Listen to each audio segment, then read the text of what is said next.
La Guerra de las Malvinas. La historia que no se ha contado.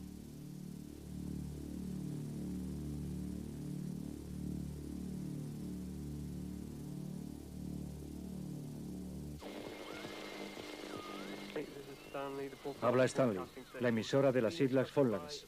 El gobernador de las Islas Falklands nos ha pedido que les llamemos para decirles que repitan el mensaje. Con el fin de evitar el derramamiento de sangre y los daños materiales a la población, esperamos que ésta observe un comportamiento prudente. Nuestra principal preocupación es el bienestar y la seguridad de la población de las Malvinas. Este es el mensaje de las Fuerzas Armadas Argentinas.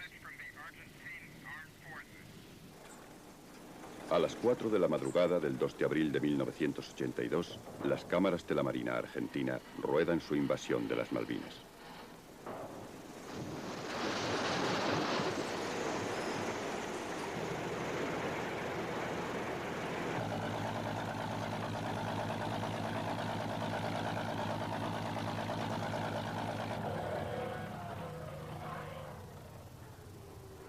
Los primeros en desembarcar fueron unos hombres rana procedentes de un submarino.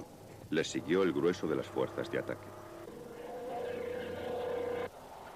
Fue un día histórico para Argentina.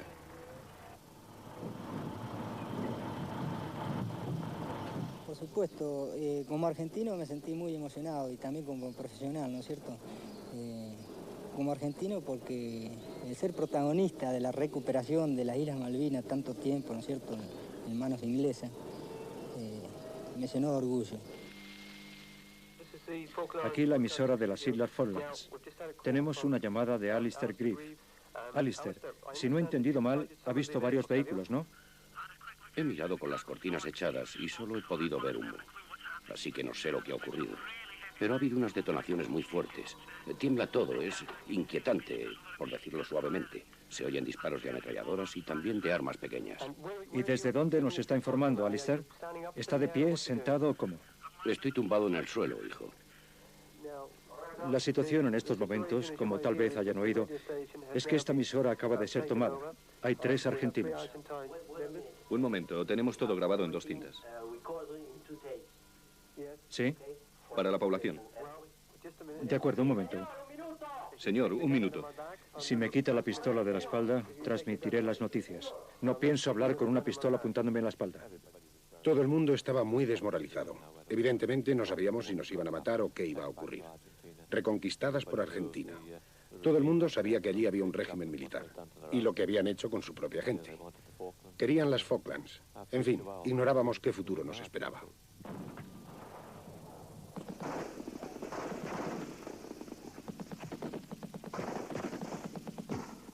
A las 7 de la mañana, después de un combate encarnizado, se rodeó la sede del gobierno.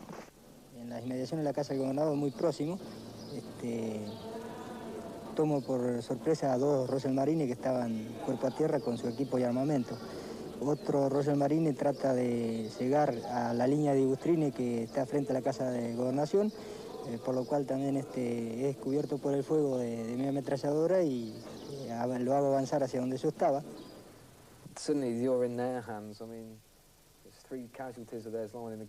De repente te encuentras en sus manos.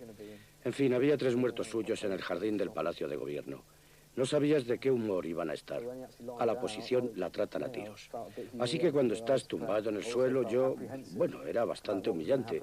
Pero al mismo tiempo estás preocupado por lo que pueda pasar. Pero uno de los oficiales argentinos se acercó, dio un pequeño golpe a uno de los guardias y nos dijo que nos levantáramos. Eso hicimos. Entonces me dio la mano, a mí y a otros, y dijo que no teníamos por qué estar en el suelo y que podíamos sentirnos orgullosos de lo que habíamos hecho. La verdad es que yo me alegraba de que hubiésemos terminado. No me apetecía en lo más mínimo que me frieran a tiros. La diferencia fundamental es la falta de motivación que yo personalmente vi en el accionar del infante británico. Pienso que esa motivación posiblemente se deba a la causa que defiende uno y que defiende otro. Nosotros estamos defendiendo lo nuestro. Ellos como militares y profesionales están defendiendo algo que le ordenaron que defiendan. En este mapa que vemos acá de la República Argentina, las Malvinas aparecen ubicadas en la zona austral.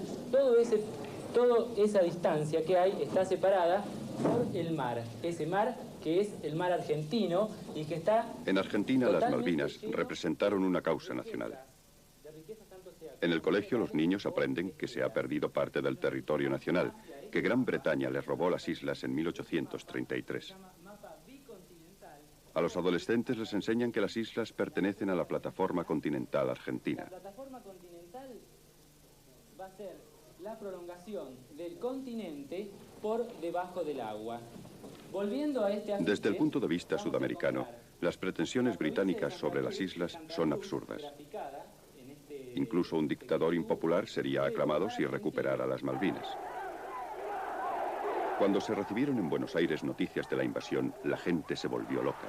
La violencia de la represión ejercida por el régimen, la crisis económica, todos los problemas se olvidaron de un día para otro. Se había hecho realidad el sueño nacional de recuperar las Malvinas. No puedo negarle que fue una alegría inmensa, como fue también enorme la emoción que tuvimos cuando vimos que la Plaza de Mayo se llenaba, cuando vimos que todos aplaudían la medida sin distinción de bandería política, que aún los sindicatos que habían estado en la Plaza de Mayo días antes en una huelga activa aplaudían y acompañaban la actitud de Argentina. No puedo negar que fue realmente quizás unos momentos más emocionantes y más importantes de mi vida. ¿Ha tenido noticias del gobernador esta tarde? En Londres se acusó al gobierno de haber permitido la invasión de territorio soberano de Gran Bretaña. Se produjeron ruidosas escenas en el Parlamento, seguidas de dimisiones. Es una humillación nacional. Yo soy el responsable de la política exterior. Y no creo que cuando ocurre una cosa así, el ministro responsable deba seguir como si nada hubiera pasado. Me siento en la obligación moral de dimitir. El prestigio de Gran Bretaña había recibido un duro golpe. El gobierno se volvió hacia las Fuerzas Armadas. Me parece que la sensación general era de que todo se habría acabado antes de que llegáramos. Había unas fuerzas pequeñas en una islita, y en cuanto vieran que venía la Marina Real, se irían corriendo a casa y todo habría acabado.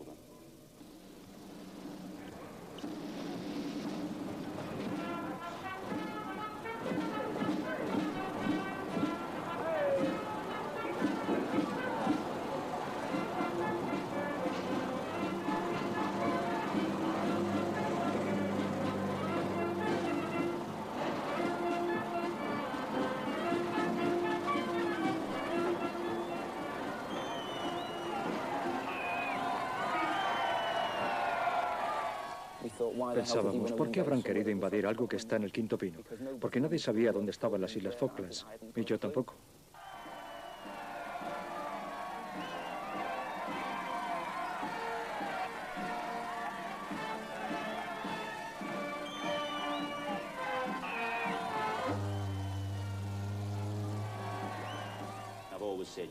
Siempre había dicho que si alguna vez había guerra, volvería corriendo a Belfast.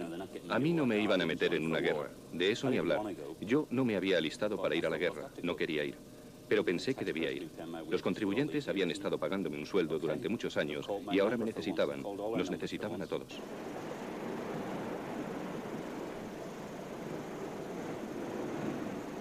El destacamento de fuerzas navegaba hacia el sur atravesando los trópicos, pero pocos soldados pensaban que de verdad iban a la guerra.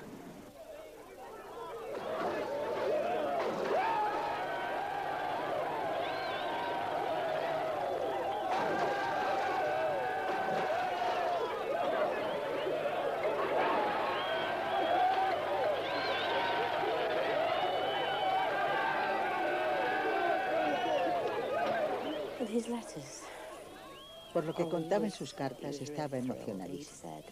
Me decía que se divertía mucho, que jugaban a los dardos. Había un montón de gente jugando a las cartas. Hizo muchos amigos.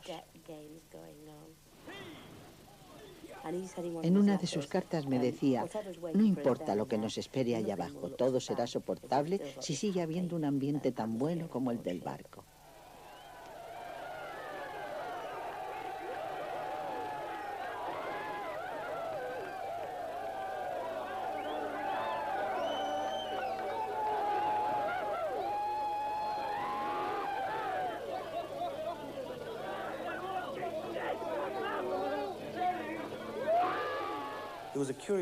Había un extraño ambiente de irrealidad camino de ascensión.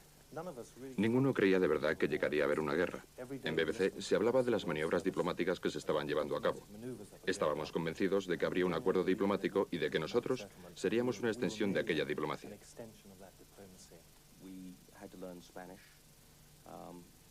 Teníamos que aprender español.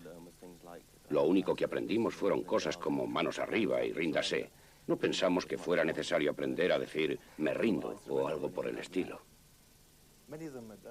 Uno de los pilotos de helicóptero me confesó que jamás había dejado caer una carga de profundidad sobre un objetivo real y que estaba impaciente por hacerlo. Uno de los pilotos de un Harrier dijo que lo que necesitaba Gran Bretaña era una guerra pequeña como esta, que nos daría mucha moral.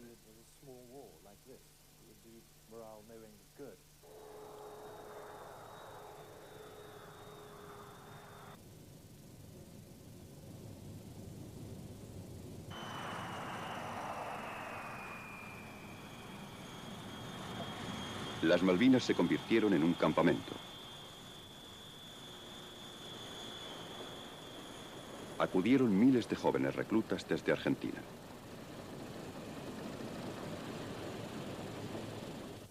La primera vez que ingresé al pueblo, veía que todo lo que había, era inglés. O sea, no había nada argentino. Lo único que había era un tanque de YPF que me hacía acordar a mi país. Una cosa graciosa que me pasó fue que agarramos un clavito, y decía Made in England, el clavito. Entonces, uno se pone a pensar, ¿no? ¿Qué es esto? ¿Dónde estoy? Nosotros que íbamos a defender supuestamente a la gente que estaba allá, porque esa era la que yo creí, resulta que no era nuestra gente. O sea que no sé si los invasores eran los que vivían o los que venían. Mando de la campaña de las Malvinas. Comunicado número 4. Garantías. Continuidad del estilo de vida de los habitantes de las islas. Respeto a la propiedad privada. Libertad de entrada y salida de la isla y de permanecer en ella. Más aún, se exhorta a la población a que siga con sus actividades normales. Una de las primeras cosas que dijeron al llegar fue que nada cambiaría, e inmediatamente después empezaron a imponer cambios. Debíamos conducir por la derecha, teníamos que llevar pases para circular por Stanley y no se nos permitía salir. Nos acordamos de la Segunda Guerra Mundial y de lo que debió ser para todos los países de Europa que sufrieron la ocupación alemana. Es un gran orgullo para mí decir que en todo el tiempo en que estuvimos en Malvinas, pese al aumento de cantidad de tropa que hizo que Puerto Argentino pareciera una pequeña isla en medio de 10.000 soldados, no hubiera ningún acto de violación o intento de violación, no hubiera ninguna agresión física y solo se produjeran algunos casos de ingreso a domicilios. Se implementaron consejos de guerra con condenas correspondientes, ya sea algún oficial, suboficial o soldado. La casa de al lado estaba vacía. Nuestros vecinos se encontraban en Inglaterra. La llave la teníamos nosotros y nos dimos cuenta de que había un montón de argentinos llamando a la puerta y dando golpes. Así que mi marido dijo, prefiero salir a darles la llave a que nos echen la puerta abajo. Nada más abrir, los argentinos le cogieron y le obligaron a arrodillarse en nuestra entrada principal. Era un domingo por la tarde, un día muy frío. Estuvo 20 minutos de rodillas en mangas de camisa con una ametralladora apuntándole por la espalda. Intenté sentarme y no pude de lo tensa que estaba, de la preocupación. Así que fui a la cocina y me hice un café. Volví varias veces. No sabía que se pudiera beber tantas tazas de café en 20 minutos. Puse tierra de gloria y esperanza y abrí las ventanas. Pensé que, conociendo a mi marido y sabiendo el sentido del humor que tenía, si le mataban y lo último que oía era aquello, por lo menos moriría con una sonrisa. De la forma más directa posible. Los Estados Unidos deseaban evitar a toda costa una guerra entre dos de sus más fieles aliados. El conflicto era muy extraño, mucho menos importante de lo que pensaban ambos bandos, porque las Islas Malvinas por sí mismas no parecen tener esa importancia objetiva para nadie. Sin embargo, se habían convertido repentinamente en el foco de un enorme conflicto.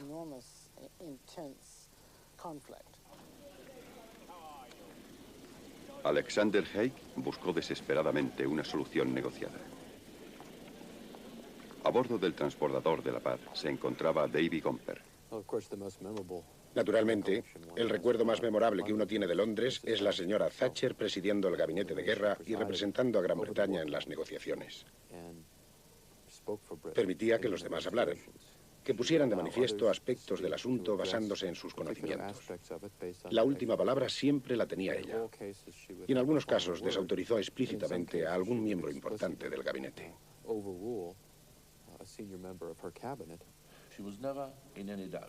La señora Thatcher no dudó nunca. Puede que algunos pensáramos en algún momento si no merecería ceder un poco, si no se solucionaría el problema.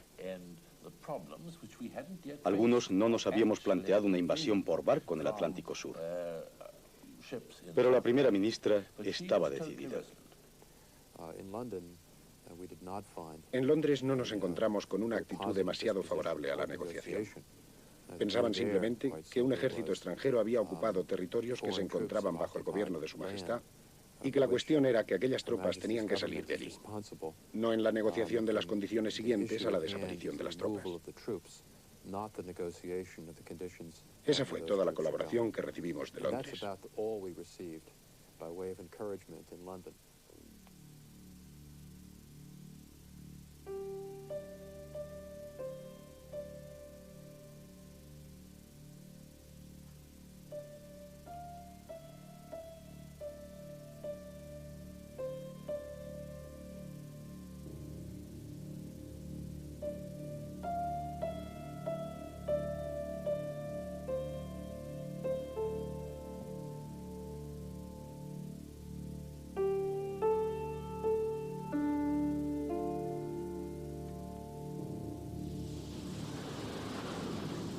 Las aguas tormentosas del Atlántico Sur habían hecho que cambiara el ambiente a bordo de los buques británicos.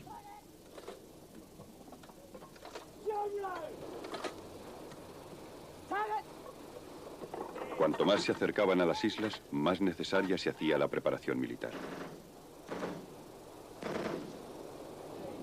Los infantes de marina que habían defendido las islas de la invasión argentina habían sido deportados a Gran Bretaña por sus captores.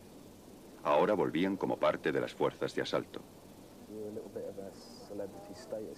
Éramos un poco como celebridades entre los otros marines. Todo el rato nos estaban preguntando, ¿cómo es eso de estar bajo fuego enemigo? ¿Cómo es esto? ¿Cómo es aquello? Te veías arrastrado por todo. Era un ambiente de, vamos allá, se van a enterar esos. Y a medida que nos acercábamos, todo aquello de por la reina y por la patria iba desvaneciéndose y la cosa era más, ya que hay que ir, vamos. Acabamos pronto y volvemos. Y si resulta que no tenemos que ir a hacerlo, mejor.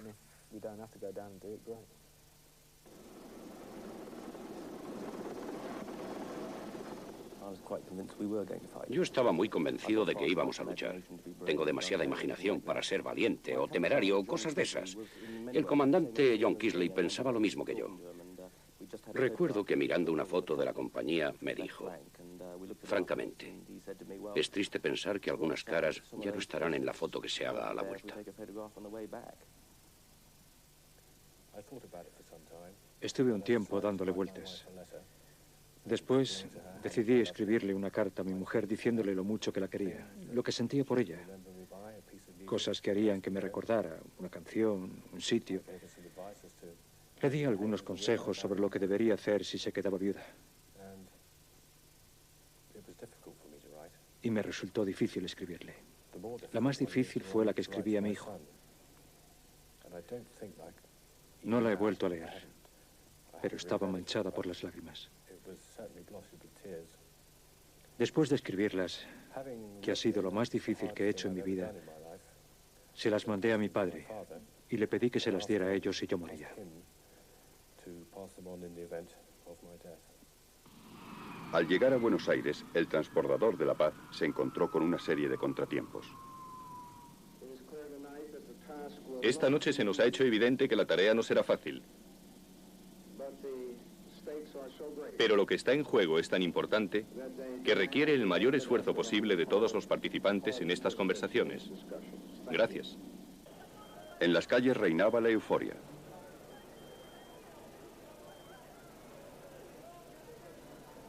La Junta prometió que las Malvinas nunca serían entregadas. Argentina jamás renunciaría a su patrimonio. En su actitud había en primer lugar cierta frivolidad, como si no lo dijeran en serio, como si no se dieran cuenta de lo que sería una guerra. No tenían presente la tragedia de la guerra y de la pérdida de vidas. No se percataban de que serían vencidos.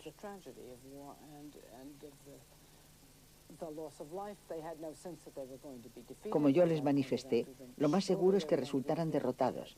No tenían experiencia de guerra y lucharían contra una de las mayores potencias mundiales, Gran Bretaña. Y ni siquiera se lo tomaban en serio. No conseguían ponerse de acuerdo y para entonces estaba ya claro que habían decidido ir a la guerra, aunque solo fuera porque eran incapaces de unirse para decidir que no la hubiera.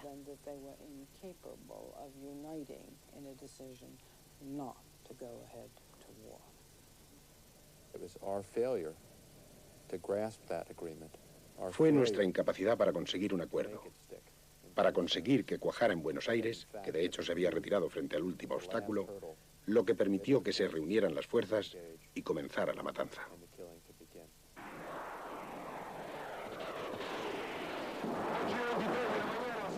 El ataque contra Puerto Argentino.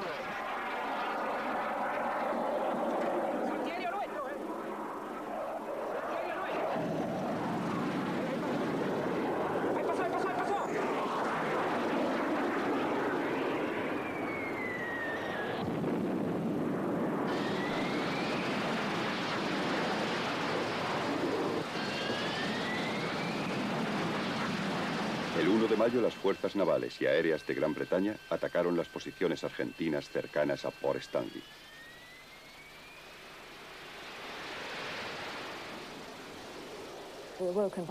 Nos despertó un amigo que gritaba: están aquí, los ingleses están aquí. Me puse tan contenta que allí donde estaba, delante del ventanal del salón, me lié a dar saltos. Pero me di cuenta de que los argentinos estaban a pocos metros de nuestra casa, apuntándome con sus armas y haciéndome señas de que o me agachaba o me disparaban. Así que me alejé inmediatamente de la ventana.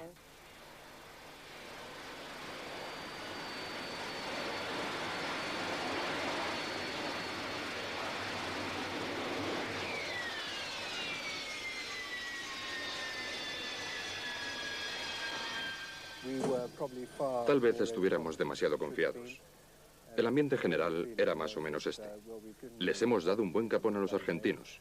Dentro de nada, darán media vuelta y dirán: ya está bien, no queremos más. Y todo terminará.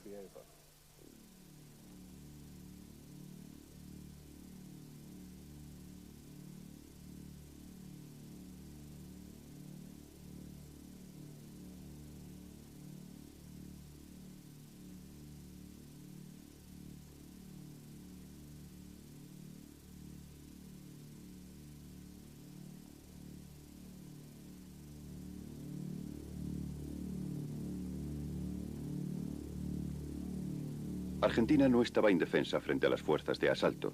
También ella tenía una fuerte marina que envió a la búsqueda y captura de la flota británica.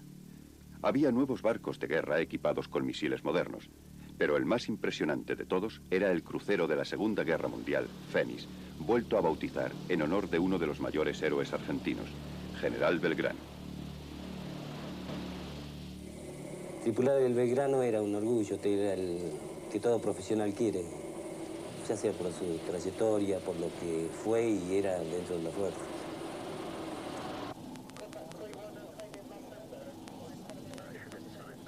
El submarino nuclear británico Conqueror llevaba 15 días de patrulla por el Atlántico Sur. Durante 2 días siguió al Belgrano. El 2 de mayo, a las 4 de la madrugada, obedeciendo órdenes directas de Londres, disparó sus torpedos contra el crucero.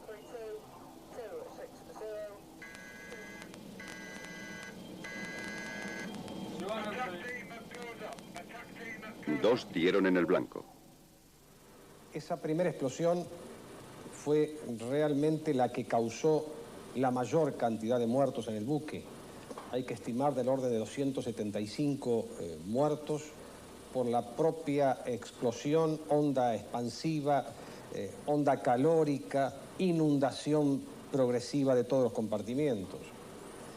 A los 4 segundos del primer impacto sobreviene el segundo impacto, sobre la proa, a 15 metros de la proa, que hace que esos 15 metros prácticamente desaparezcan en el agua. Tomo la decisión de ordenar ese abandono. Una voz que para un comandante naval evidentemente debe ser la más importante y la más trágica de toda su historial marinero. Uno se siente imposibilitado de no poder salvar más gente, sabiendo que hay más gente abajo, de que no poder rescatarlas. No por cosa de uno, pero se siente imposibilitado. Ya lo que era recorrer la cubierta principal y ver lo que había sobre la cubierta principal, o sea, quemados, para tratar de llevarlo a las balsas. Se siente de que se pierden muchos compañeros que quedan abajo esperando, de que sabiendo que nosotros estábamos arriba, los rescatemos. Se siente tristeza por no poder cumplir con ello. Pero usted sabía que ahí abajo estaban sus colegas, exacto, sus amigos. En otro puesto de guardia. Y realmente no podía hacer nada, ¿no? Nada.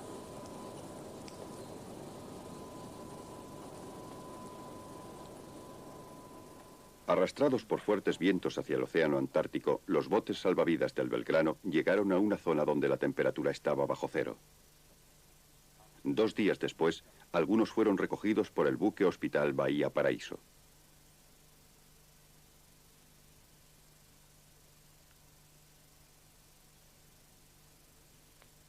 La mayoría de los marinos del Belgrano habían muerto literalmente congelados.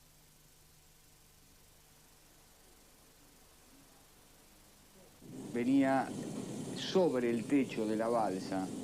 Se ve que en un último intento de ser visualizado y de que era una balsa ocupada, se recostó sobre el techo de la balsa, que se lo veía, a medida que se iba aproximando, venía una persona en la misma posición como si estuviera dormida, con las 2 manos cruzadas y puesta debajo de la mejilla derecha.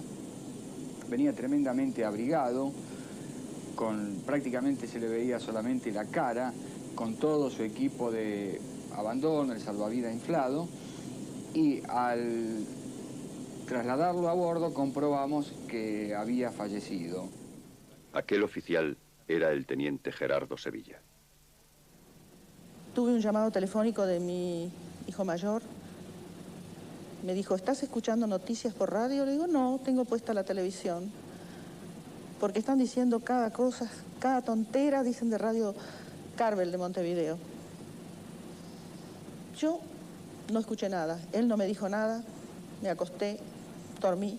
A las 6 de la mañana levanto del equipo, la válvula, y me pongo a escuchar. Y lo primero que siento, que se bombardearon el crucero General Belgrano. Como una loca me fui al teléfono a hablar con él y a hablar con mi hermana. Y ellos habían estado escuchando toda la noche sin dormir, escuchando todo. Yo no había escuchado nada. Y ahí empezó la larga noche, las largas noches. El lunes no aparecía. El martes tampoco nada. A la tarde se hizo una misa en la parroquia que yo tenía enfrente de mi casa, Santiago Apóstol. Los vecinos y todos los parientes pidiendo porque mi hijo llegara a casa con vida.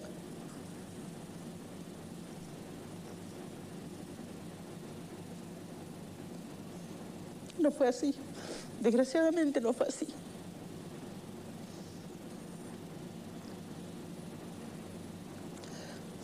Fue muy angustiante. Fue terrible. Un chico que medía 1,90, con toda su vitalidad, sanísimo. En fin. Él no quisiera que yo estuviera así en este momento.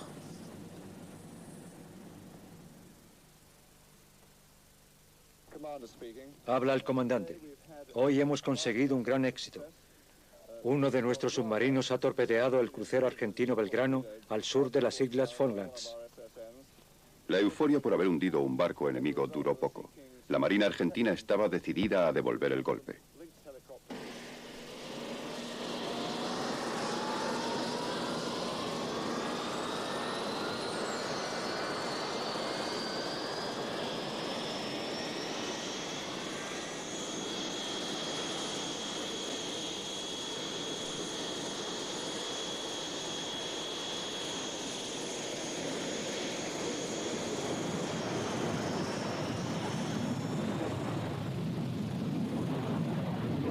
Despegaron de aeródromos situados en el sur de Argentina, equipados con misiles Exocet, y salieron a vengarse.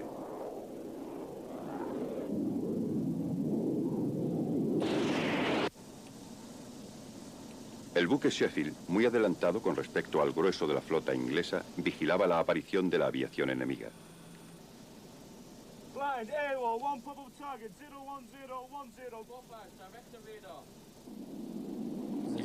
El mar estaba muy tranquilo.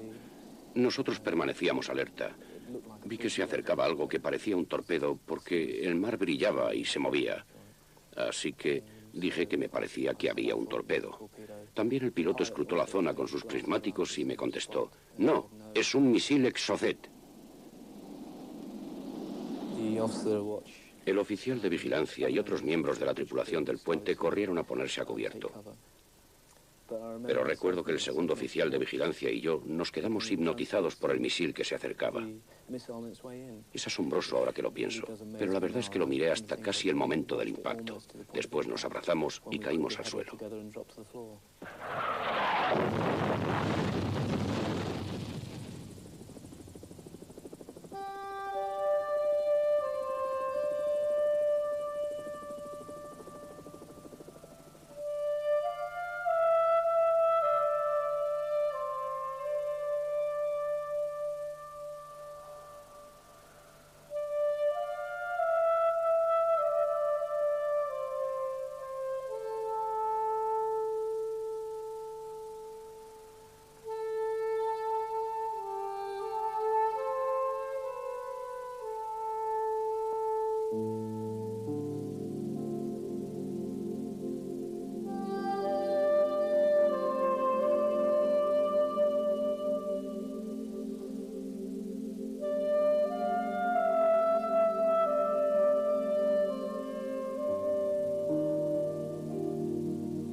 San Carlos, el lugar elegido por los británicos para sus desembarcos.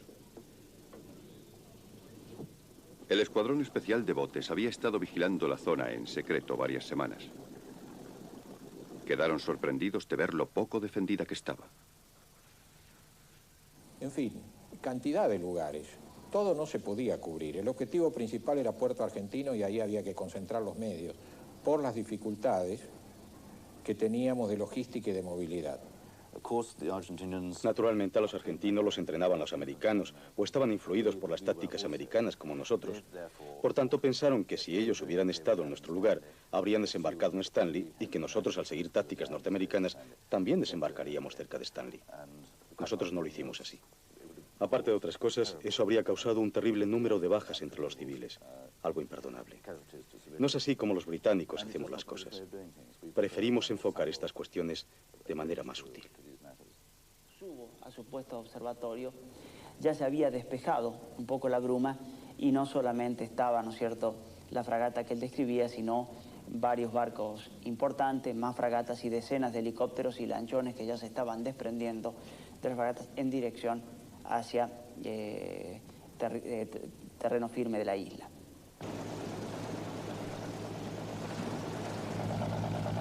Realmente era impactante, primero porque, a rigor de verdad, yo nunca había visto una flota desplegada de esa magnitud, y mucho menos haciendo un desembarco, y mucho menos que el desembarco sea de 5.000 hombres en contra de mis 40. Cuando mi barco llegó a la playa, bajó la rampa y se oyó una orden naval que debe ser parte de la instrucción. Algo como: ¡tropas fuera! A bordo del barco no se movió un alma. Claro, cuando se mueve una tropa de paracaidistas no se dice fuera, se dice salten. Pero aquel marín volvió a gritar: ¡tropas fuera! No pasó nada. Entonces un sargento mayor rápido de reflejos gritó: ¡salten del barco! Y todo el mundo salió del barco.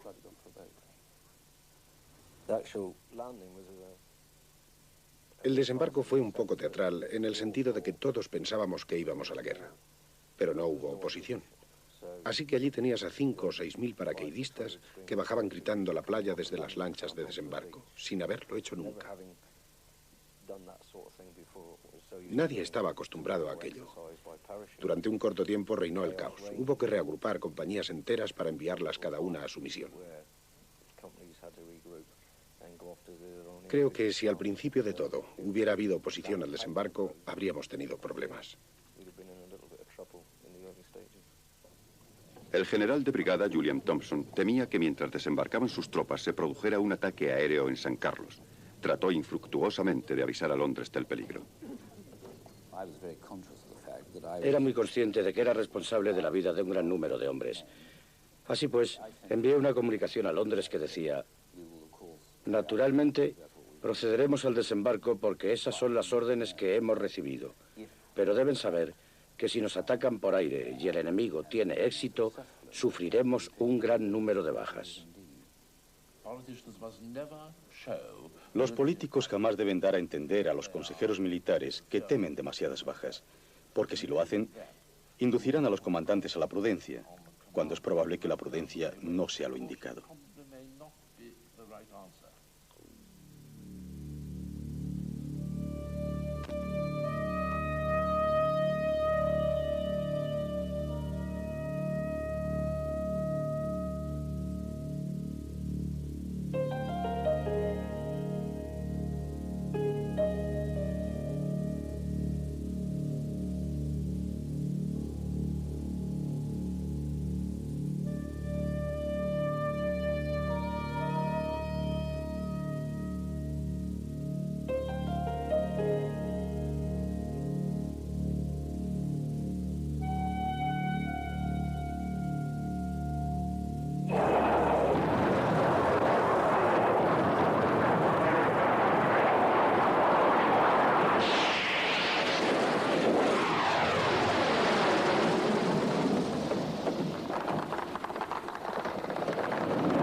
Siendo piloto de jet, o eres bueno o estás muerto. Da igual del país que seas, porque hay que tener reacciones inmediatas. Hay que ser muy bueno. Y los argentinos ya se sabe lo que son: pilotos de carreras, jugadores de polo. ¿Qué más se puede pedir para el piloto de un caza? Yo tenía radar altímetro graduado a 30 pies y en varias oportunidades escuché la alarma del radar altímetro, es decir, estaba bajando de la altura de seguridad. Todo eso a 450 nudos es un poco, digamos, una situación muy particular. Y en esas condiciones avistamos los palos de la fragata y procedimos a desplegarnos para el ataque. Sabían lo que hacían, sabían cómo atacar un barco. Formaron en fila india y vinieron por popa. En aquel momento el capitán ordenó a toda máquina: tratamos de maniobrar para conseguir 20 milímetros de viraje. Pero era como si cada vez que el capitán movía el barco, hubiera un avión a popa preparado para atacar. El buque estaba reaccionando bien. El buque había incrementado su velocidad al máximo, la estela me indicaba que estaba dando el máximo de su velocidad, la dirección de su proa indicaba que iba buscando aguas abiertas en el medio del canal, y cuando ya estuvo mi avión encima y estaba en las condiciones de apretar el botón, o prácticamente al apretar el botón, inició una brusca caída hacia babor, y en esas condiciones lancé mi bomba y efectué el escape. Me dio la impresión que el comandante que estaba abajo conocía su oficio. Y iniciado el escape, escucho la voz de mi numeral que decía: muy bien, señor.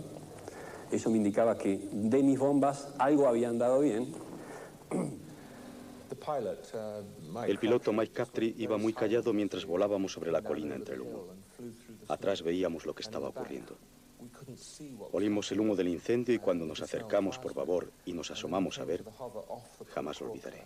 Era como si el fuego del infierno hubiera invadido aquel barco. Estaba anclado, con el cañón apuntando hacia el cielo, sin ninguna fuerza. La cubierta de aterrizaje estaba rajada, como si lo hubieran abierto con un abrelatas. Recuerdo que cuando volví a despertarme, el comedor estaba tan negro como la boca del lobo. Tenía una mano herida. Aunque llevaba puestos los guantes de protección, no veía más que sangre, un amasijo sanguinolento que me cubría la mano. No sentía dolor, no sentía nada en absoluto. Recuerdo que pensé, bueno, ahora los médicos me cosen los dedos sin ningún problema. Me palpé rápidamente el resto del cuerpo. Tenía un trozo grande de formica pegado a la cabeza. Me lo quité de encima. Después intenté levantarme, pero no pude.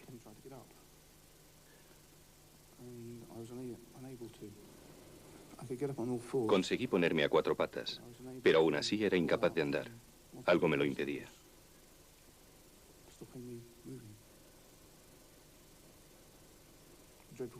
Fue una sensación horrible, horrible. ¿Qué pensó en aquel momento? En salir como fuera. En cierto sentido, me parecía un timo haber sobrevivido hasta entonces.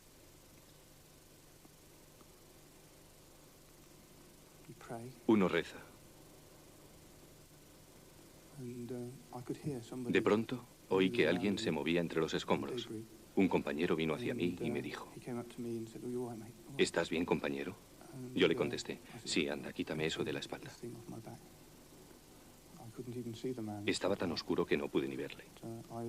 Pero lo que no dejé de pensar todos aquellos días es que mi mujer estaba embarazada de 5 meses. Era nuestro primer hijo y que quería volver a casa.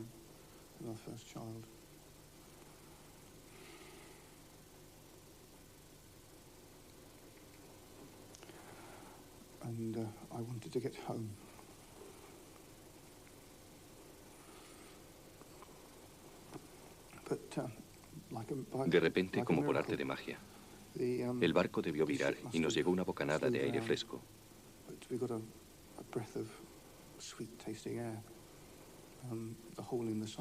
Debió entrar aire por el agujero del flanco.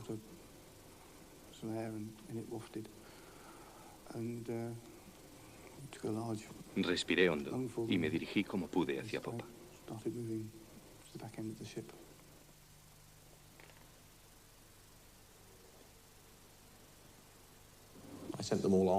Mandé que bajaran todos y me quedé solo en el puente. Los hombres iban bajando. La mayoría habían abandonado ya el barco y el Yarmouth había metido su popa en nuestra proa, porque entonces ya nos estábamos hundiendo. Al final me dirigí al otro barco. Fue un momento muy triste. Al alejarnos del Arden, a muchos de mis hombres se les llenaron los ojos de lágrimas. ¿A usted también? Sí, a mí también. Cuando yo tiro mis bombas, no estoy deseando que mueran todos los tripulantes de la Ardent, sino estoy deseando neutralizar a ese buque y que no trabaje más. Y preferiblemente que se salven todos. Ese fue mi pensamiento durante la guerra y es el pensamiento de cada uno de mis compañeros. Es lo que le diría a usted entonces ahora si pudiera al Capitán West, ¿no? Al Capitán West, bueno, lamento haberle causado daño al buque. Siento muchísimo los hombres que perdió, eso sí lo siento. pero yo estaba cumpliendo mi tarea así como él estaba cumpliendo la de él.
Nos llamó el Minerva para que nos dirigiéramos 40 millas al noroeste.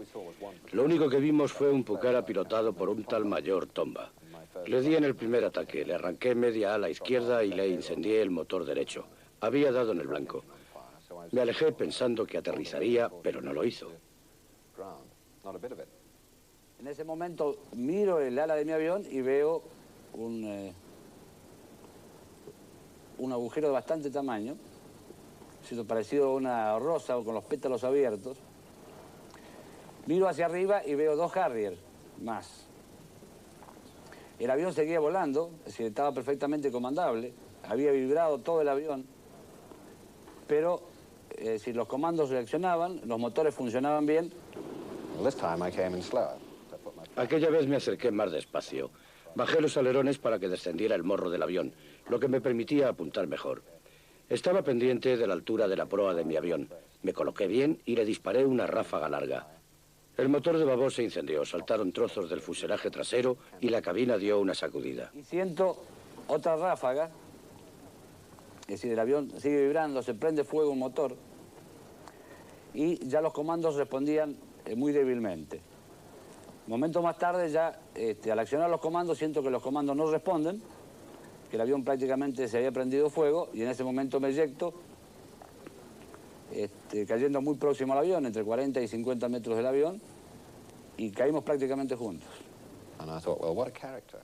Pensé, qué valor. Debería haber saltado después de la primera pasada, pero se quedó dentro hasta que le fue imposible volar. Saltó justo antes de que el avión se estrellara y aparentemente fue andando hasta Goose Green. Después fue capturado. Le tengo un respeto inmenso. Aquello fue auténtico valor.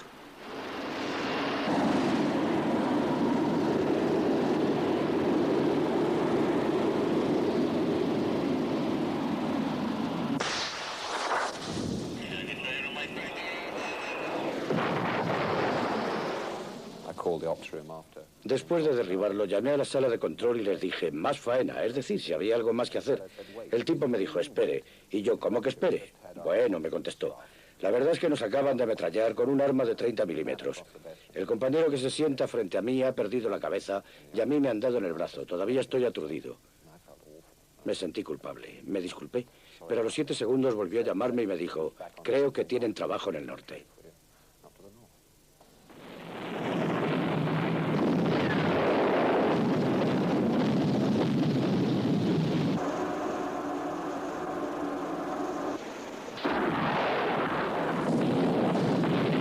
Los pilotos argentinos sufrieron graves pérdidas. Solo unos cuantos no fueron derribados.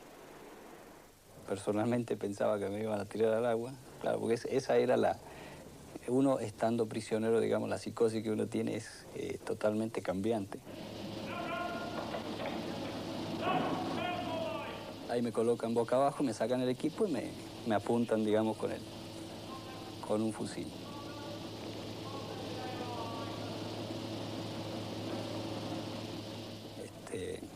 Pero ahí tenía una alegría tremenda porque estaba salvado.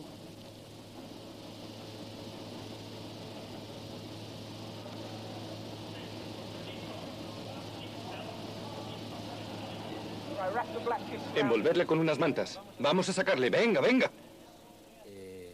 Y allí miré mis piernas y estaban flexionadas y la pierna izquierda la tenía no en su posición normal, estaba dislocada. Tenía mucho dolor en las piernas, o sea, me colocaron morfina, me pusieron una M no le muevan en la frente. Déjenle así un rato. Y me quitaron todo el equipo de vuelo. Es posible que haya que intervenirle. Tiene la rodilla izquierda completamente dislocada, con probable rotura de los músculos del muslo. Sufría una dislocación en la rótula izquierda que he curado. Le hemos vendado, pero tiene una hemorragia muy seria en la articulación.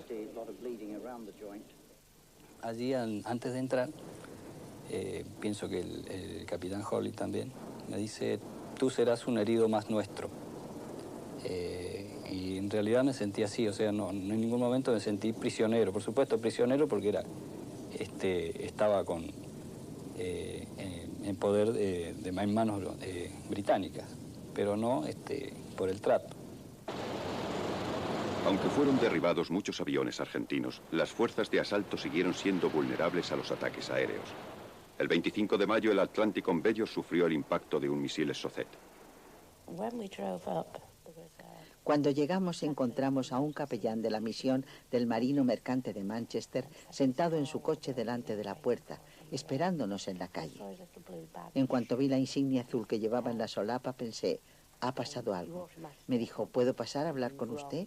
Le dije que sí y mandé a los niños a la cocina. Me cogió del brazo en el salón y me dijo, creo que tengo malas noticias para usted. ¿Cómo de malas?, le pregunté. Creo que es lo peor, me contestó. Yo quería que me dejara sola, pero no conseguí librarme de él. Les dijo a los niños, haced una taza de té bien fuerte para mamá, me acuerdo muy bien. Los niños no hacían más que asomarse y preguntar, ¿qué pasa?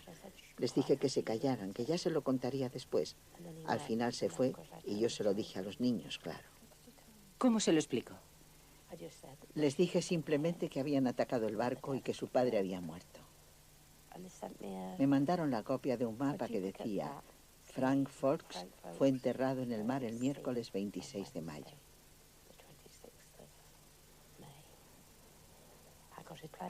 También me dieron una bolsa de plástico con su reloj de pulsera, un San Cristóbal y la Alianza. Me disgustó que le hubieran quitado el anillo porque le quedaba muy estrecho. Él nunca se lo quitaba y me preocupaba pensar cómo se lo habrían sacado.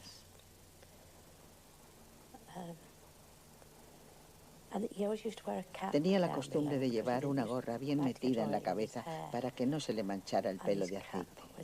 También estaba la gorra en la bolsa de plástico, todo mojado todavía, porque lo habían sacado del mar.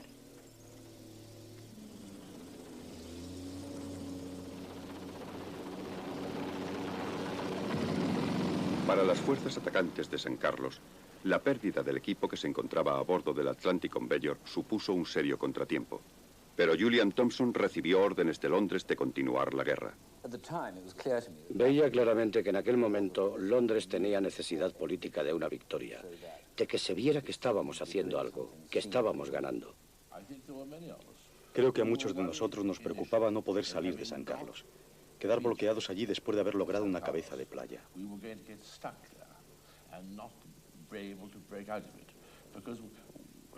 Teníamos el recuerdo de Normandía, de cuando intentamos romper la cabeza de playa de Normandía.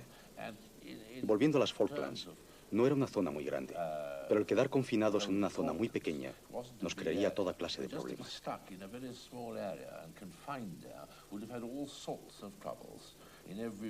El frente diplomático no sería una excepción, ya que si no avanzábamos, se harían más insistentes las propuestas de alto el fuego. Y un alto el fuego con condiciones nada favorables para nosotros. Era un gran riesgo. Así que era muy importante avanzar. Aunque uno esté dispuesto o aunque a uno no le importe morir por la reina y por la patria, otra cuestión es morir por los políticos. Me llamaban a menudo del cuartel general de Norwood. Recuerdo que en una ocasión, después de una conversación especialmente violenta, salí de la tienda de muy mal humor y me dije: ganaré la guerra para estos cerdos y después me largaré. Obedeciendo órdenes directas de Londres, el 2º batallón de paracaidistas atacó el baluarte argentino de Goose Green.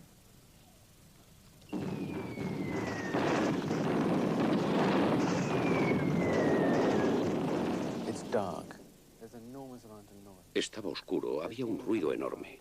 Me encontraba bajo el fuego enemigo con fósforo blanco por todas partes para producir humo y luz. Una bengala venía hacia ti y después se alejaba.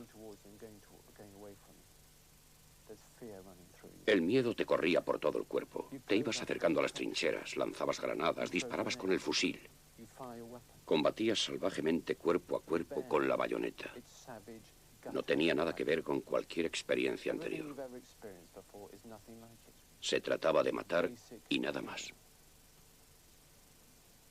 Al mando del 2º de paracaidistas estaba el teniente coronel Hayes Jones. El coronel Jones era un combatiente, no un soldado de tiempos de paz. Era decidido y agresivo. Un líder carismático. Todo el mundo sabía que era él quien estaba al mando.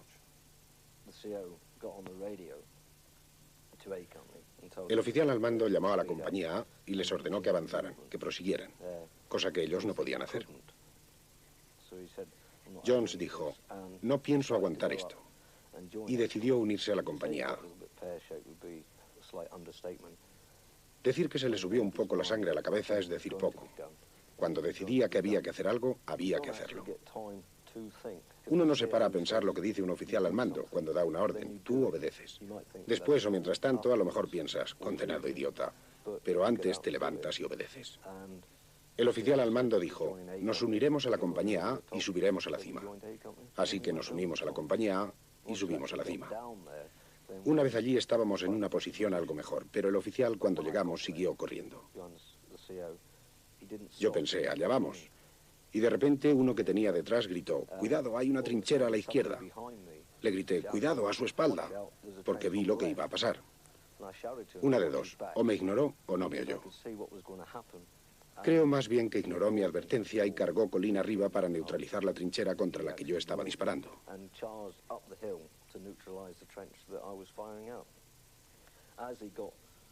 A unos 2 metros de aquella trinchera, le dispararon desde las trincheras de detrás. Yo lo vi todo perfectamente. Veía los proyectiles que daban en el suelo detrás de él. Los disparos iban subiendo. Cada vez se acercaban más y al final le dieron en la espalda.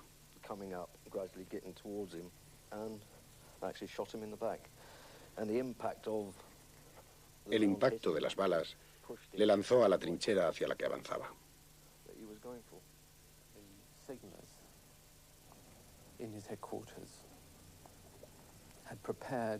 Los radiotelegrafistas de su cuartel general habían preparado una clave. Rayo de sol ha caído. Así sabríamos que algo le había ocurrido. Y eso sería la señal para que yo entrara en acción. Y en medio de tanta confusión alguien gritó por radio: rayo de sol ha caído. No podía creerlo y pedí una confirmación.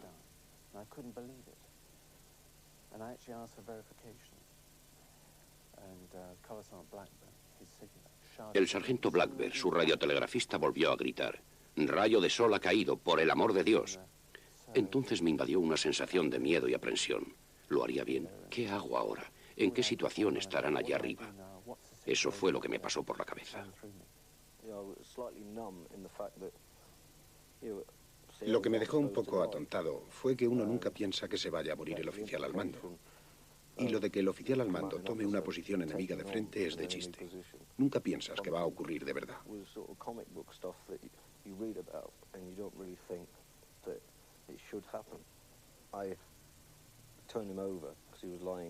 Le di la vuelta porque estaba tumbado boca arriba. Le desabroché las correas y localicé las heridas. Aún estaba consciente, aunque por poco tiempo. Me quedé con él tratando de que conservara el calor. Le abrigué con lonas y con su chaqueta acolchada. Desgraciadamente, murió poco después.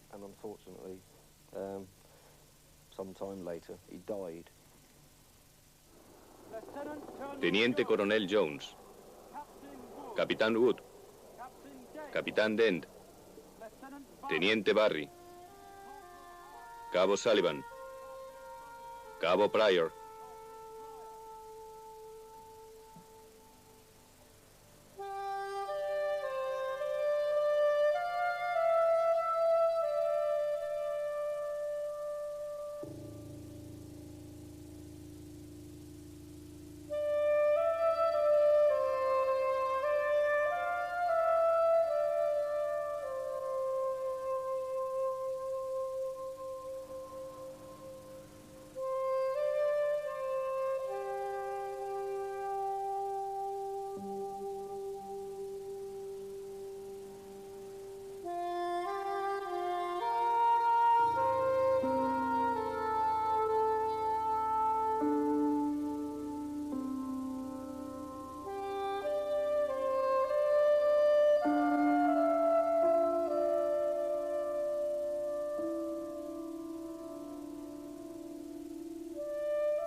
Junto a la celda de prisioneros de guerra, que era un corral de ovejas, había una pila de municiones que teníamos que cambiar de sitio, y presentíamos que se había convertido en una trampa explosiva.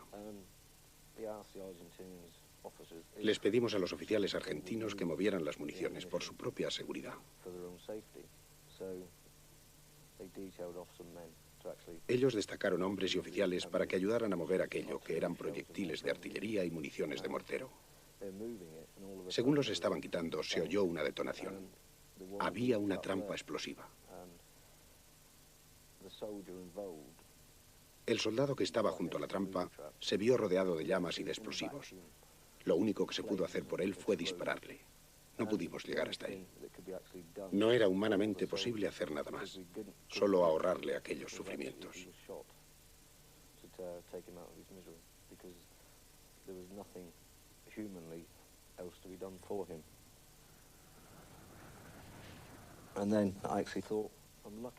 Entonces pensé, he tenido suerte. Había un silencio extraño. Estaba muy oscuro. Hacía un frío horroroso. Y de repente, el cerebro me empezó a funcionar a 1000 por hora. Y noté que me caían lágrimas por la cara, pensando en los compañeros que habían muerto aquel día y que al día siguiente seguro que morirían más. Se me hizo un nudo en la garganta y me quedé allí tumbado un par de horas, repasando lo que había ocurrido aquel día.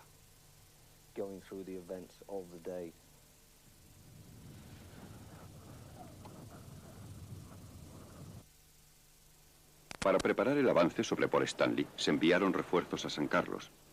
La guardia galesa fue trasladada en el barco Sir Galahad para ahorrarles una larga marcha.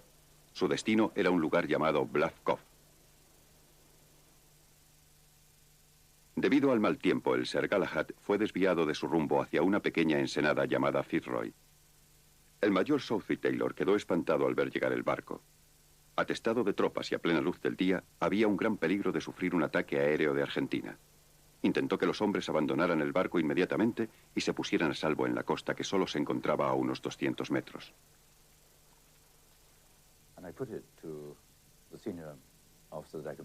Expuse al oficial más antiguo del Sir Galahad mi opinión ponderada y profesional como oficial de desembarcos y persona que se había ocupado de tácticas de guerra anfibias durante la mayor parte de su carrera. Le dije que lo mejor sería que desembarcaran y esperaran en tierra.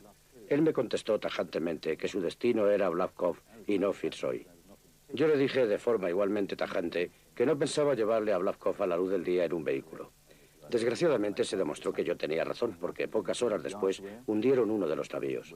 Yo insistí diciendo que al estar solo a 200 metros de tierra, no tardaría más de 20 minutos en desembarcar a todos sus hombres. Él contestó que no pensaba poner a sus hombres con una carga de municiones que teníamos del Ser Tristán, pero teníamos los botes alineados ya para recogerlos. Yo le expliqué que estábamos en guerra, que en guerra no se respetan las restricciones de tiempo de paz y que sus hombres estaban en grave peligro. En un momento determinado, absolutamente furioso, le dije que se comportaba imprudentemente y que yo no me haría responsable de lo que les ocurriera a sus hombres. Desgraciadamente, 3 o 4 horas más tarde se demostró que yo tenía razón.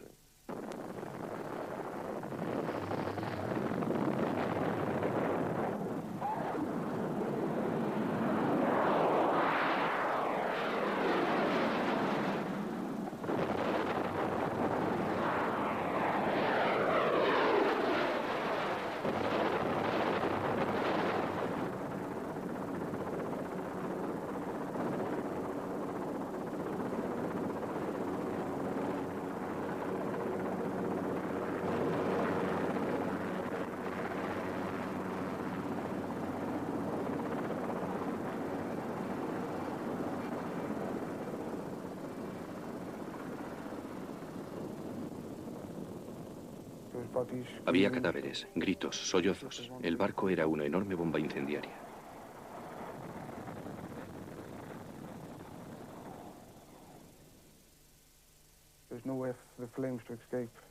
No se podía huir de las llamas. Rebotaban, volvían. Me llegaron a la espalda, me prendieron las piernas. Y según andaba, tratando de salir, me caí y me quemé las manos.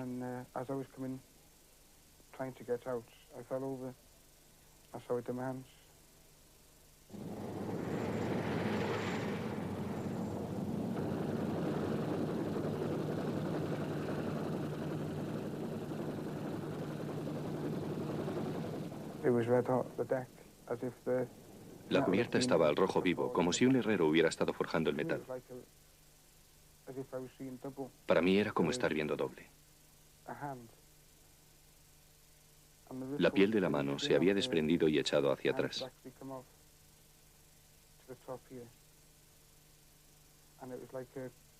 Era como tener un guante en la parte de arriba que se movía. En las 2 manos.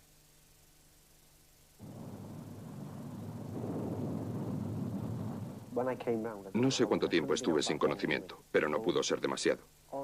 Lo único que sentía era una quemazón en la pierna izquierda. No le di importancia y traté de ponerme de pie. Recuerdo que me miré la mano izquierda, que era lo que me preocupaba, porque se estaba derritiendo. Y cuando me levanté, descubrí que la pierna izquierda me había desaparecido. No quedaban más que unos restos.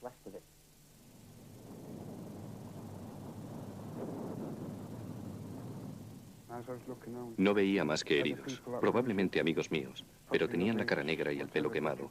No se los reconocía.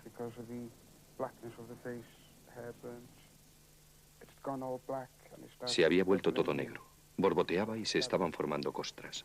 Olía muy mal.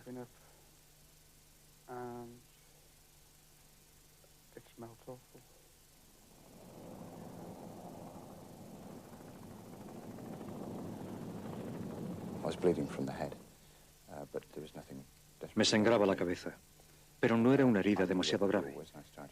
Sabía dónde estaba la puerta y empecé a pensar en cómo salir. Intenté ponerme de rodillas, pero el humo se había estancado y era tan denso que no podía respirar. Así que tuve que tumbarme otra vez. Desgraciadamente estaba sobre los restos de otra persona. La notaba aunque no podía verla. Empecé a avanzar hacia la puerta. Sabía dónde estaba.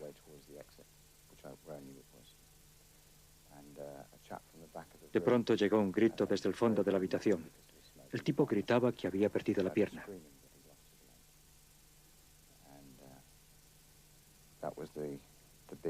Es la decisión más importante que he tenido que tomar en mi vida. Si iba a ayudarle o si intentaba salir. Nadie se habría enterado porque estábamos los 2 solos. Y decidí que quería ser un héroe. Así que volví a por él. Nos estuvimos llamando en la oscuridad y yo intentaba convencerme de que lo mejor sería dar la vuelta y llegar hasta la salida.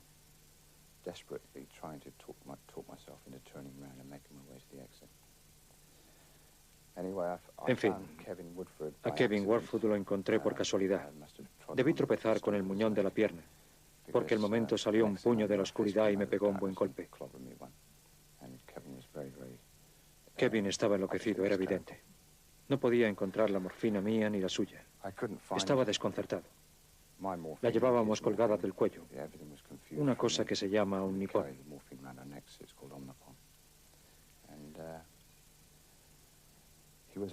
Era un hombre corpulento.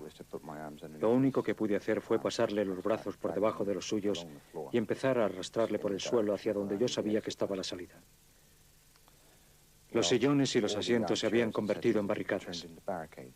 Y como él pesaba tanto y yo no podía levantarle porque el humo no me dejaba respirar, tuve que llevarle arrastrando por entre los sillones. No tardé en quedarme sin fuerzas. Estaba perdiendo el dominio de la situación.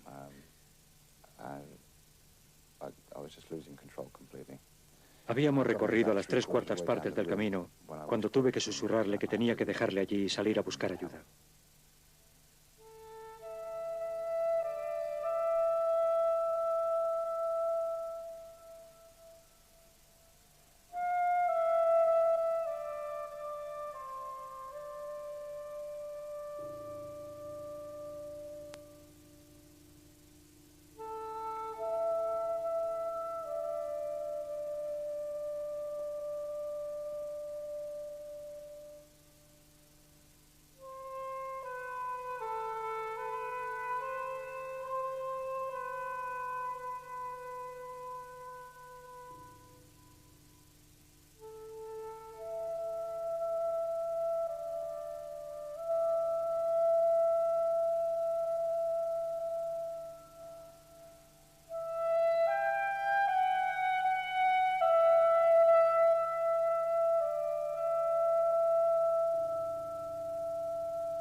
Cuando aterrizó el helicóptero, yo estaba en una camilla sujetándome la pierna izquierda. Tenía muchos trozos colgando. Me imagino que era un espectáculo horroroso. Cuando me sacaron, miré a mi alrededor y vi a un equipo de filmación. Me dio la sensación de que se abalanzaron sobre mí y me molestó bastante. No sé si les insulté, si les dije que se largaran o qué. Seguramente se pusieron a filmar porque vieron el estado en que se encontraba la pierna. Los heridos fueron llevados por aire al barco Hospital Uganda. Chris White estaba bajo los efectos de un shock, convencido de que había abandonado a un compañero bajo cubierta y que éste había muerto. Trató de suicidarse.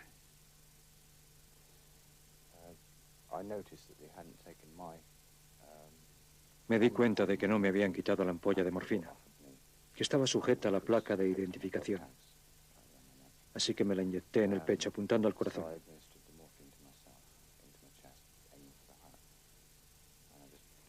Eché la camisa a un lado y pinché. Pero no debí meter la aguja lo bastante hondo. Estuve aislado una temporada. Poco después de aquello vino el padre. Había oído hablar de aquel individuo que seguía intentando hacer tonterías. Había hablado también con un joven en cuidados intensivos que había perdido la pierna en el ataque del Galahad. Había juntado cabos y bajó a llevarme junto a Kevin Warfoot.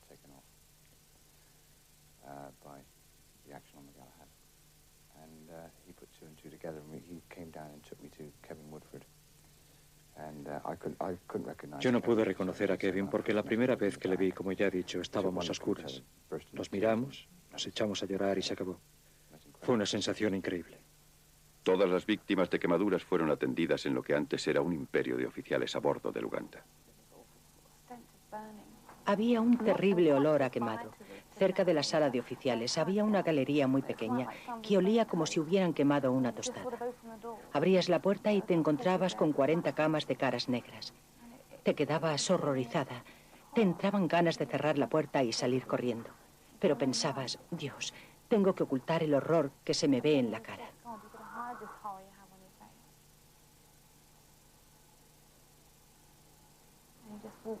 Así que entrabas y tratabas de sonreír y cumplir con tu trabajo. Tenían poco pelo. Habían perdido las cejas y las pestañas. Las manos se las habían metido en lo que llaman bolsas de flamatene, que son unas bolsas que cubren las manos con una crema especial utilizada para quemaduras muy graves. Daban ganas de volver a tu habitación y llorar de la pena que te daban aquellos chicos.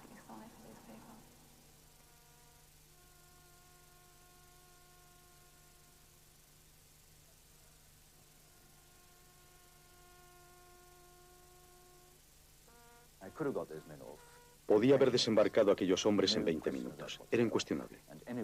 Cualquier profesional habría aceptado inmediatamente el consejo de un experto independientemente de su rango. Pero desgraciadamente yo no ostentaba la graduación de teniente coronel, que por lo que vi era la única razón a la que aquel hombre habría atendido. Creo que nunca me había enfadado tanto en toda mi carrera, aunque yo no estaba implicado directamente. Desde luego, ha sido la única vez en que casi he sentido vergüenza de estar relacionado con algo que había salido mal. Y aunque me reprocho no haber insistido más para que los hombres fueran llevados a tierra, creo que no soy verdaderamente responsable de aquellas muertes.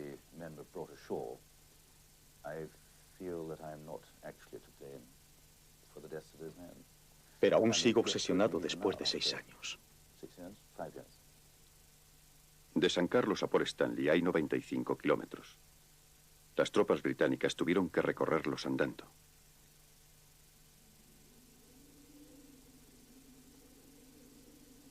Esta marcha se llevó a cabo en condiciones extremadamente duras. Temperaturas bajo cero, nieve y lluvias torrenciales. No era fácil conseguir agua. Cogías la que encontrabas del suelo. Lo que hacíamos era pisar hasta llegar a la turba o hacer hoyos hasta que encontrábamos un charco, porque el suelo siempre estaba empapado. Echábamos el agua en un jarro con tabletas esterilizadoras. Aquella agua estaba completamente negra, pero te la bebías. Pero por muchas tabletas esterilizadoras que utilizaras, acababa por darte diarrea.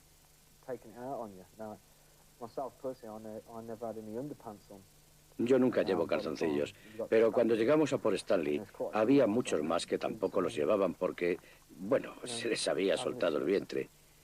Uno de nuestra compañía se bajó la cremallera, cortó los calzoncillos, se los sacó, los tiró tranquilamente y siguió andando.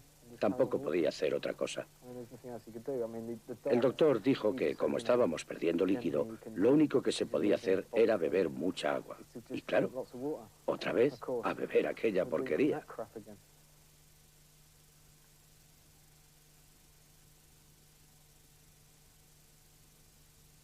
Las tropas británicas se aproximaban a Port Stanley. Los reclutas argentinos no podían hacer otra cosa que esperar. Ocultos en las montañas que rodeaban Port Stanley, se preparaban para las batallas finales. Nuestras conversaciones en los últimos días era decir, bueno, ¿cuántos podemos morir? 5, 10, 20. Entonces la desesperación de no poder hacer nada, de esperar la muerte, de sentir uno que va a morir.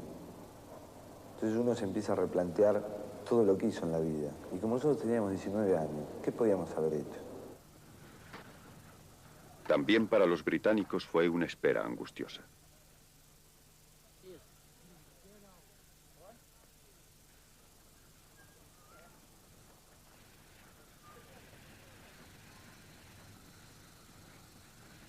Las tropas debían esperar hasta que se diera la orden de ataque. No pasaba nada. Había electricidad en el ambiente. Nos movíamos en línea abierta. Seguía sin pasar nada. Seguíamos esperando.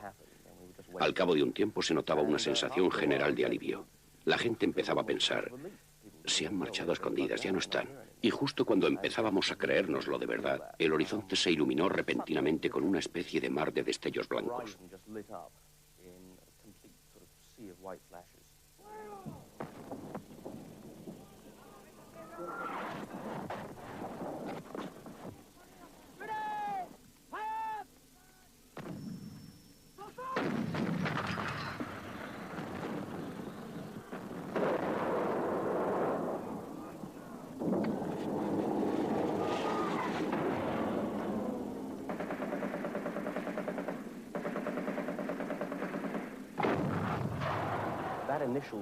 Aquel primer ataque fue increíble. Era como tener una fila de ametralladoras justo delante. El ruido era alucinante. Creo que nos quedamos literalmente pasmados durante un par de minutos. Tenías la sensación de que si levantabas un poco la mano te la volarían de un disparo. Y cayó una granada y le pegó al pibe este y lo levantó en el aire. Y cayó. Pero a todo esto, fuego, bombas, tiros, volaban, corrían, gritaban. El pibe este se levantó y empezó a gritar, me hirieron, y decía malas palabras, pero caminaba y dejó el fusil. Me dijo, a vos te dejo el fusil, y a otro chico que estaba cerca le dijo, a vos te dejo los cargadores. Y dice, me voy. Como diciendo, se terminó para mí, se terminó, pero a los gritos. Imagínate que todo adelante todos los ingleses. Pero ya te digo, era todo tan loco que no sé cómo sucedieron las cosas. Entonces el tipo se fue por atrás. Cuando estaba caminando le tiraron una granada esas de fósforo y se empezó a prender fuego y empezó a gritar. Pero era una cosa que nos alumbraba a todos, parecía una antorcha. Y nosotros le hacíamos así, que se vaya porque nos alumbraba, nada más, porque nos molestaba, porque en ese momento no nos interesaba si el tipo se estaba muriendo o no. Siempre sabes si han herido a alguien que tienes cerca, porque oyes el impacto de la bala, pero también oyes un chasquido horrible cuando la bala atraviesa la carne y el hueso. Es muy desagradable.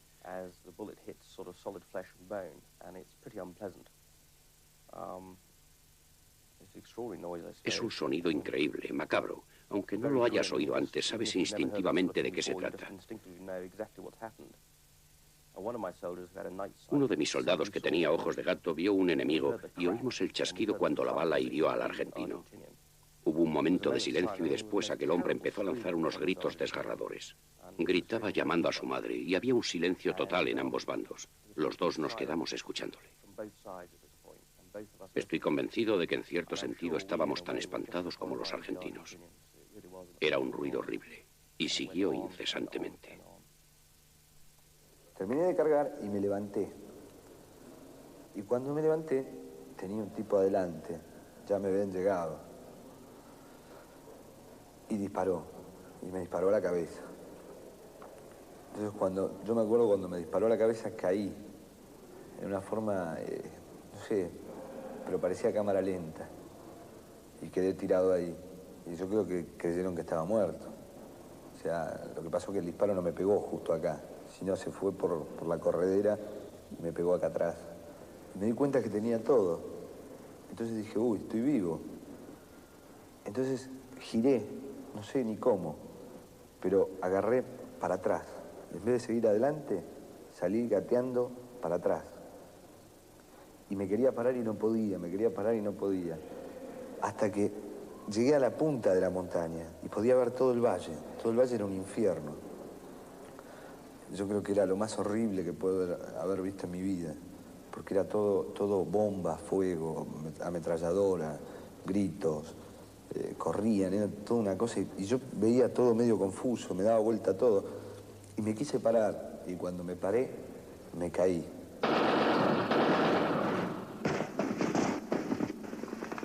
O sea, a mí ya me daban por muerto. Cuando me llevaron delante del capitán, dijeron que yo era el Chino Benítez, como me decían, que estaba muerto. Entonces me envolvieron en una manta y me apilonaron, como apilonaban a los heridos y a los muertos. Entonces quedé tirado ahí, entre los muertos. Entonces vino un sargento que venía anotando los nombres. Me acuerdo que estaba muy desesperado, lloraba, todo esto, el desastre, ¿no? El horror. Y empezó a hablar conmigo y yo, no sé, habré pestañeado, hice algo. Y el tipo se dio cuenta que estaba vivo. A medida que subíamos, el enemigo se nos desmoronaba delante y cada vez íbamos más deprisa hasta que llegamos a la cima. En cierto sentido, casi no nos creíamos que habíamos llegado a la cima. Y solo a unos 4 kilómetros estaba Stanley. La veíamos claramente, veíamos las luces. Creo que nos pasamos un segundo o dos allí de pie mirando eufóricos, pensando, lo hemos conseguido. Aquello fue fatal, porque en ese momento abrieron fuego sobre nosotros con un arma automática argentina. No sé de qué tipo, y otras armas. Y en aquel ataque, que era casi una emboscada, nos hirieron a 3. Vi que el soldado que tenía delante daba un giro, una especie de pirueta. Le habían dado en la mano y la fuerza del impacto le hizo girar como un trompo. Oí un crujido detrás de mí. Habían herido a otro. Era como si todo ocurriera a cámara lenta. En realidad es que mi cerebro funcionaba mucho más deprisa de lo normal. Cuando me volví para ponerme a cubierto, sentí como unos terribles martillazos en las piernas. Y los trazos de las balas eran como bastones rojos que me rodeaban por todas partes.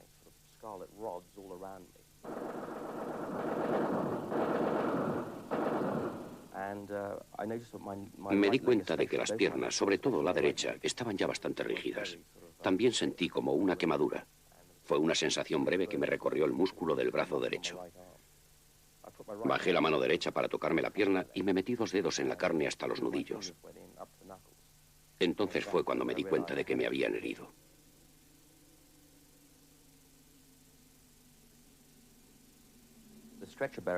A los camilleros les resultó muy difícil llegar hasta nosotros.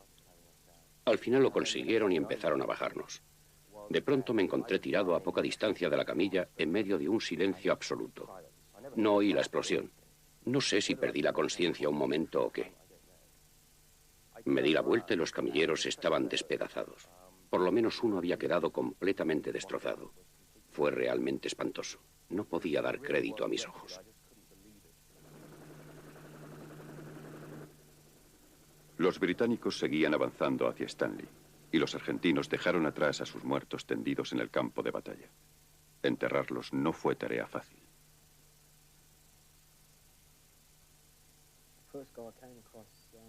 Al primero que vi, le faltaba este lado de la cara y tenía heridas en la parte alta del tórax.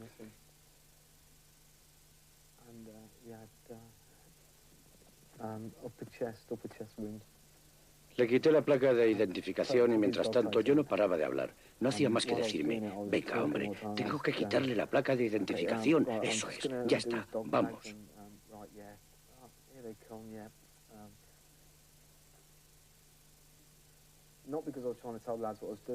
No porque quisiera contarle a nadie lo que estaba haciendo, claro, sino para evitar pensar en aquel tipo.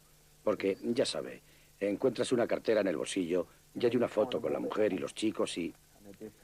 Bueno, yo miraba y pensaba, joder, esto me podría haber pasado a mí.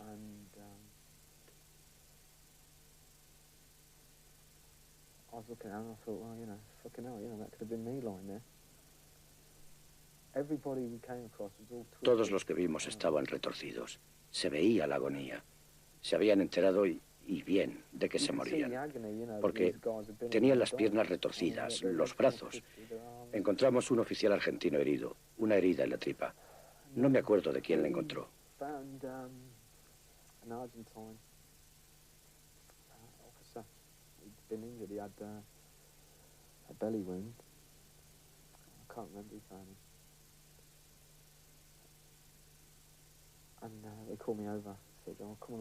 Me llamaron, me dijeron, Lu, ven aquí a echarle un vistazo a este.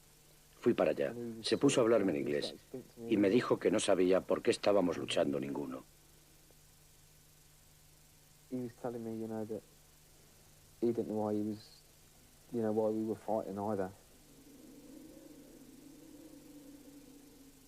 feel bad about the bodies. El aspecto de los cadáveres era horrible. En fin, ya sabe cómo es esto. Los echamos a todos en una fosa común.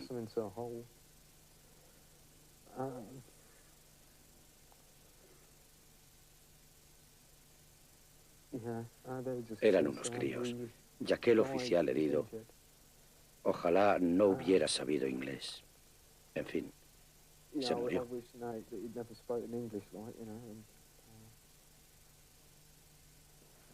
He died.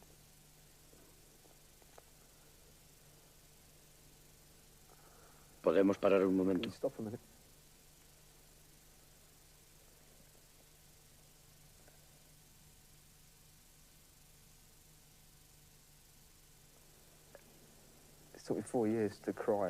Tardé 4 años en llorar por aquellos pocos muertos. Porque evidentemente en esas circunstancias no se llora. Uno hace lo que tiene que hacer y se acabó.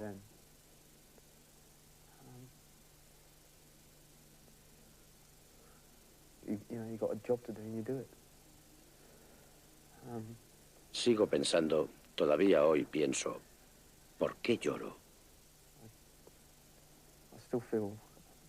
Even now I feel,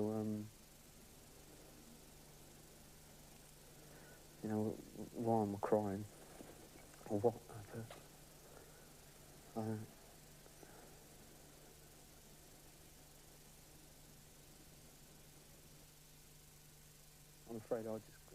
Me temo que es porque, sencillamente, no los veo como enemigos.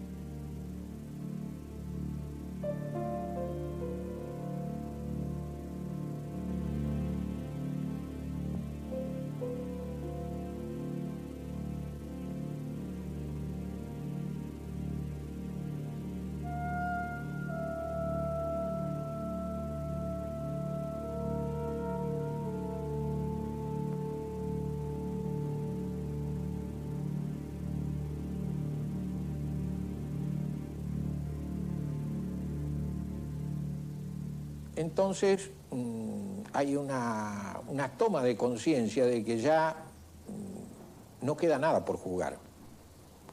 Nuestra artillería estaba reducida apenas a 10 o 12 piezas útiles. No contábamos con apoyo aéreo directo para reemplazarla. Los ingleses mantenían sus barcos como para reforzar sus propios fuegos. Había unidades nuestras que habían combatido, estaban muy cansadas, habían perdido equipo. Solo iba a tener por consecuencia la pérdida de más vidas, que era inútil. Esa fue la conclusión a que llegué yo, y después de algunas conversaciones que mantuve con mis comandos superiores, resolví aceptar el cese del fuego ofrecido por los ingleses, y más tarde se produjeron las conversaciones correspondientes. Yo sentía una congoja muy grande. Para mí era que habíamos perdido, me sentía derrotado. Creo que lo que más me choqueó fue el ver una noche cuando nos juntaron a todos en distintos galpones, cuando nos llevaban para el aeropuerto, ver la bandera inglesa flameando en un buque. Creo que fue un golpe muy grande. Yo me acuerdo que me puse a llorar de bronca, ¿no? Porque era decir, pasé tanto hambre, pasé tanto frío, pasé tanta soledad, pasé tantas cosas, mataron compañeros y está flameando la bandera inglesa. No, era una derrota bastante grande.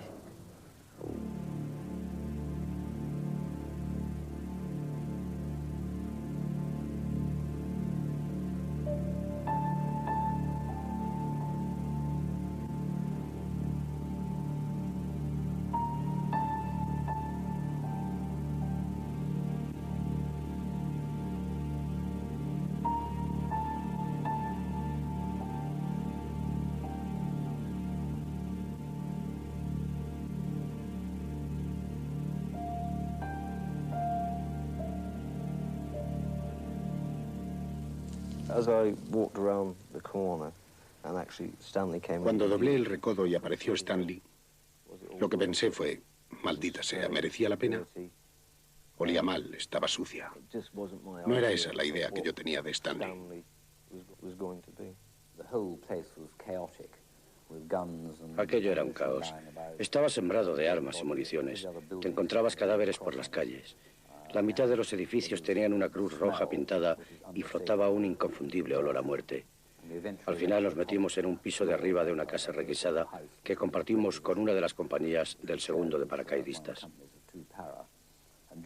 Por la noche encendimos una radio y sintonizamos con la emisión internacional de la BBC. Nos enteramos de la rendición por la BBC, que emitía a unos 13.000 kilómetros de distancia. La estaban filmando en un edificio que se encontraba a unos 700 metros de donde yo me hallaba. Lo que sentimos todos fue un alivio inmenso. Yo pensaba que ya no tendrían que morir más jóvenes.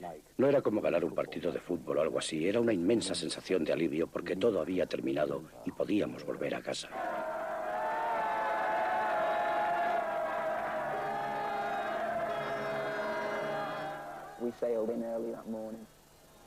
Entramos por la mañana temprano. Por todas partes había botes pequeños atestados de gente que nos vitoreaba. Era una sensación estupenda. Pensabas que había merecido la pena.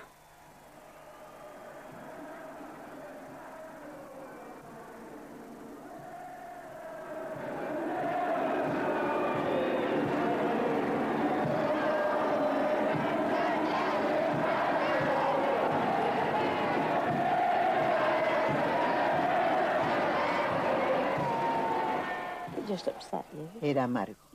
Sentía resentimiento hacia los que volvían, no por ellos, sino porque todos habían vuelto y Frank no.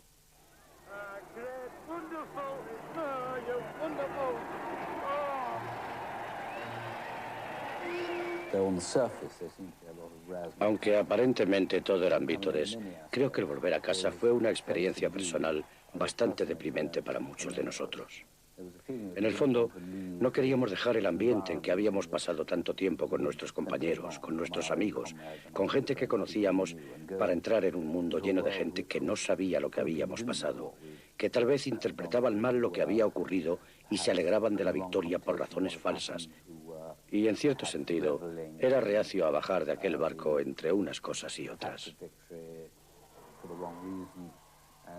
I actually, in some ways, felt somewhat reluctant to walk down the brow of that ship in amongst it all.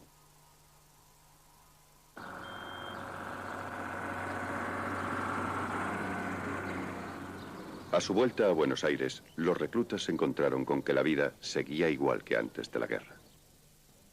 Entonces fuimos a un boliche, como le decimos nosotros, a una boate.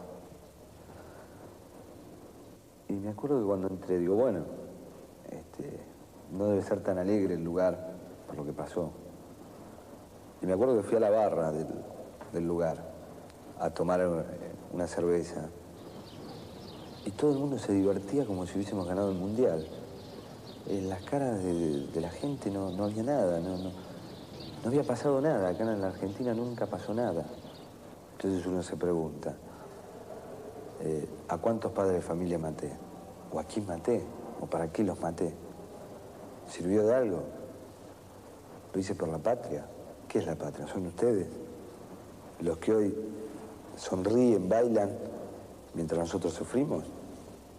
No es resentimiento, no es el pedir un cambio de algo. Es solamente decir, bueno, señores, dimos la vida a los 19 años, muchos se quedaron, nosotros estamos acá, ¿y ahora qué hacemos?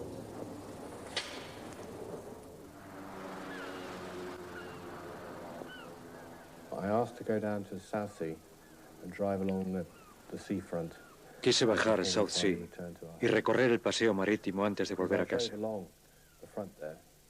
Mientras lo recorría vi gente que estaba de vacaciones, comiendo helados, sentados en sus tumbonas, pasando el rato y divirtiéndose.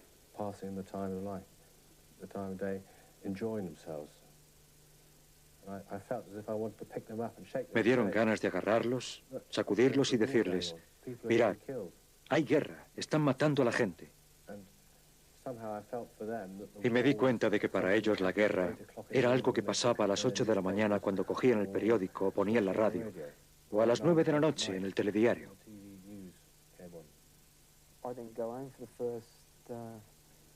Los primeros días no salí a la calle, no podía. No me gustaba ver tanta bandera ondeando.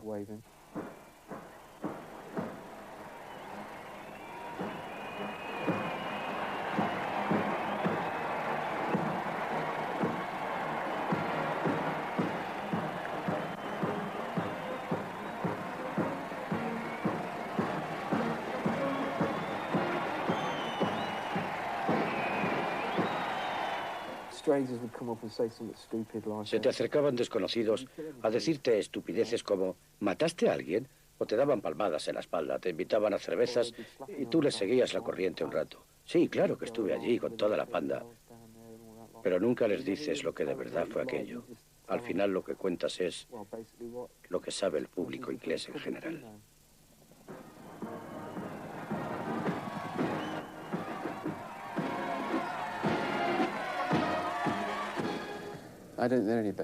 Dudo que haya momentos buenos. Es una tragedia y nada más. La guerra es algo sucio, incoherente, triste. Jamás deberíamos permitirnos entrar en guerra.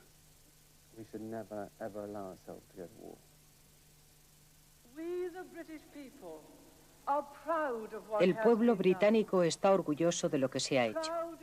Estamos orgullosos de estas páginas heroicas de la historia de nuestra isla, de encontrarnos hoy aquí para saludar a las fuerzas de asalto. Orgullosos de ser británicos.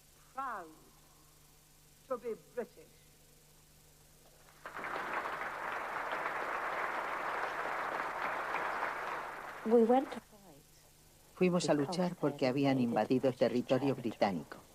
En realidad es cuestión de orgullo. Y creo que Gran Bretaña tenía que tener ese orgullo, porque si no, ¿qué seríamos ahora como nación? Tenían que hacerlo. Ah, el precio que pagó mi familia. Nadie sabrá nunca el precio que pagamos. Tal vez mereciera la pena por Gran Bretaña.